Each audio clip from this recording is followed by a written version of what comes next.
إلا ثلث، 7 إلا ثلث، كملنا بالسبعة وثلث، يعني 40 دقيقة.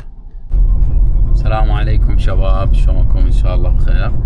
اليوم إن شاء الله رايح دا أجدد الجواز مالت ابني، فهسه نشوف شنو الإجراءات. طبعا البارحة أني تقريبا ساعة بثنتين الظهر حجزت، شيكت إذا أكو حجوزات على جوازات المنصور ما لقيت. فمن ضمن الشروط اللي قريتها انه تقدر انت باي مكان تقدم، ماكو مشكلة يعني ضمن بطاقة السكن.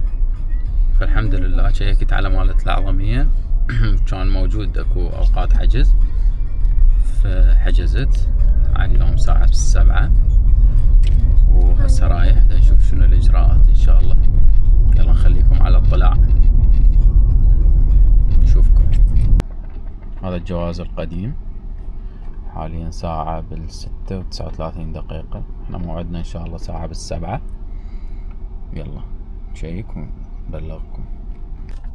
هذا الجواز الجديد كملناه الحمد لله ما شاء الله 7:03 ضبط. احنا دخلنا إلا ثلث، 7 إلا ثلث، كملنا 7:03، يعني 40 دقيقة استبدال وتصوير وكليته كملنا.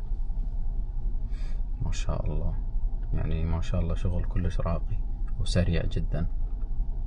بالإضافة إلى المستمسكات اللي يحتاجوها، فهي كانت بس البطاقة الوطنية والجواز القديم، وبالنسبة للطفل فيحتاجون بطاقة الوطنية مال الأب. عاشتيتهم.